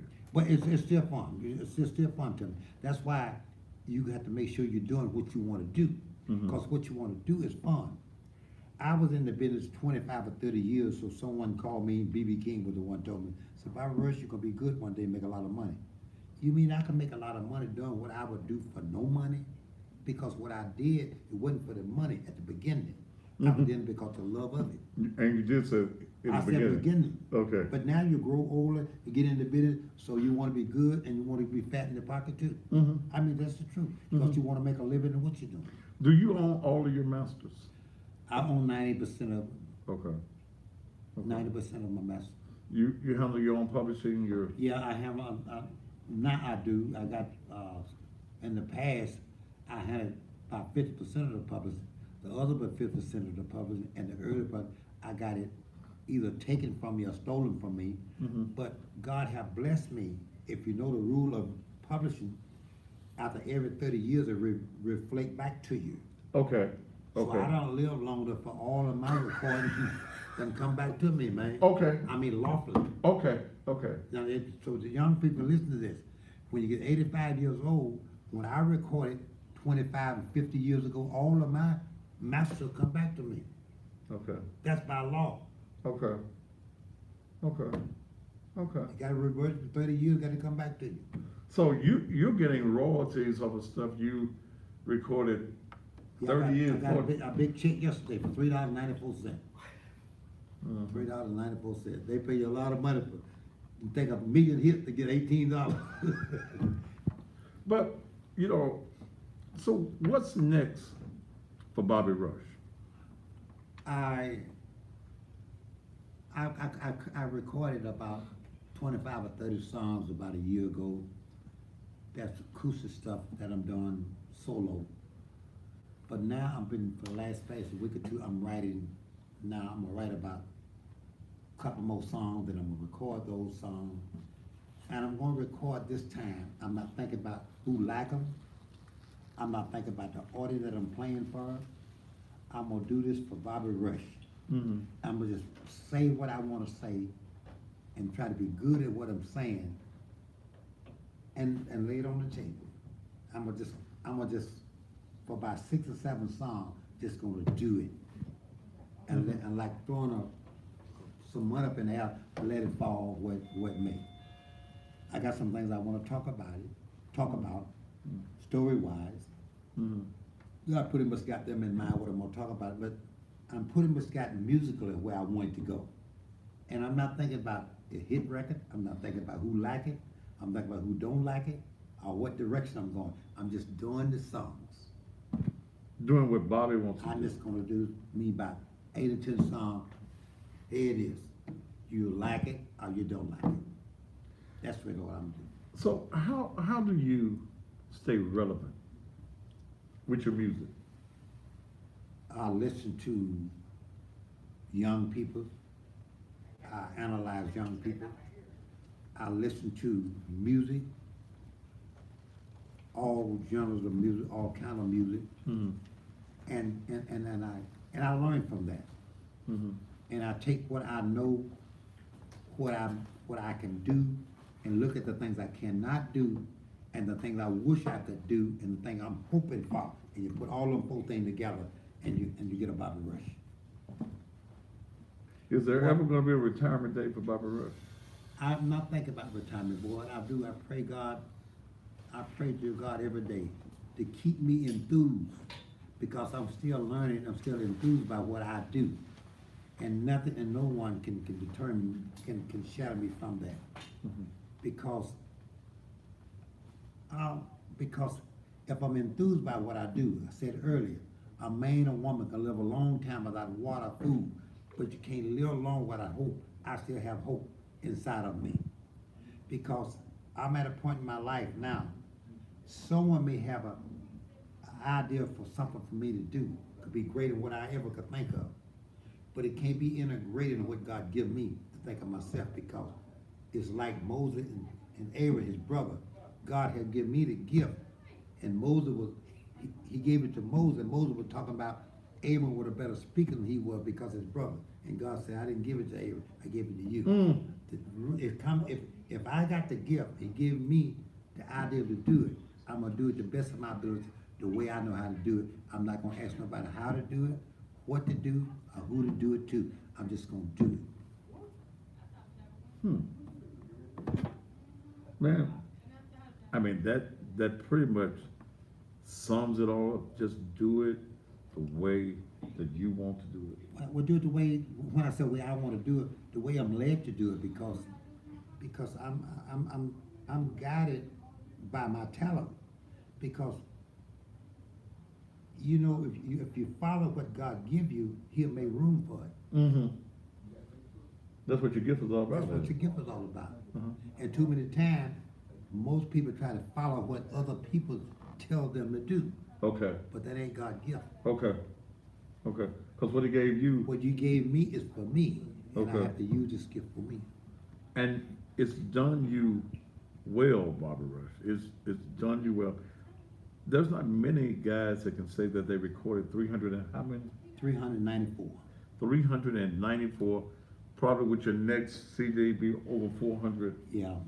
Well, no, I got more than 4. I got probably 150 songs in the can now, never been in the street. Really? Already recorded. So you could cut albums or I release probably could albums cut another 20 albums without even going to the studio. already mixed and mastered. Well, already mastered. Why haven't you released those? What time? Because, but I thought I was trying to make sure I was so far ahead of my time. Because when I did Mary Jane back in 65, 67, I did Sue 10 years before I put it out. I wrote the Grammy winner song, Porcupine Meat, 11 years before I put it out. Mm-hmm. I got things that I was so far ahead of time. I didn't thought the world was up to with my head level. And you Not won- that I was smarter. It's just that I guess And you won I the guess I'm Grammy. crazy. You won the Grammy for Porcupine Meat. right? Porcupine Meat, right? And I'm sure that when you were in the studio, they thought you were crazy on that one. Oh yeah, when I told Scott Billinger I have a second song, so what his name is, I really didn't want to tell him. It took me 2 days to get around telling him the title of the song. So what the title of it? I said, it's about this meat thing. Well, the guys were laughing because they thought I was talking about some freak stuff. I said, it's called Porcupine Meat. Oh, they laughed. Porcupine Meat. Man, is it something like the chicken head? You know, and they kind of related from that. I gotta wind this up, and there was so much history that you've heard tonight, and we didn't just talk about the show, but the show is important. Tomorrow night, come and celebrate Bobby Rush 86th birthday. 86 years old at the Paradise. Many of his friends will be by on tomorrow night just to say hello, just to be there with him. And, you know, I like to see this honor for my friend prior, because see, folk will come to your funeral, they lie and, oh, Bobby Rush. But, you know, But use the word 80-something, don't use you 86. 80-something. 80's what? 80-something, 80 something. yeah, you would. We'll be around for his 90th birthday too. I'm 80-something, you know. Then when you get 90, you're gonna be 90 something. 80 something plus. Yes, 80 something. Ladies and gentlemen, the legendary Mr. Bobby Rush, a man in this business I consider a friend, and whenever we get together, we have times just like this. Tomorrow night, Friday night, make it your business to be at the Paradise Entertainment Center. They changed the name. We know it as Club Paradise, and most of us still call it Club Paradise. A lot of history in that place. Doors will open at 7 o'clock. Tomorrow morning on the Thaddeus Matthews Blues Show from 6 until 9, I'm gonna make it Bobby Rush Day. I got most of everything. I don't know if I got all 300, but we're gonna play a lot of Bobby Rush tomorrow morning. You got enough for 3 hours, that's for sure. Yeah, you ain't gonna be the whole show, Bobby. No, I'm that busy. I got enough. I got enough. You got to hear the words again. Okay. Complete show. Don't ever use hold on your show. Don't use hold. Don't How do come it. I call it? How come I can't No, use you can do hold? hold. That's the wrong thing. Complete. How come I can't say hold? You don't like the word hold? You don't know what a hole is? Get away, man. Ladies and gentlemen, my guest, my friend, Bobby Rush. Until tomorrow night, top of the evening to you. I love you, man.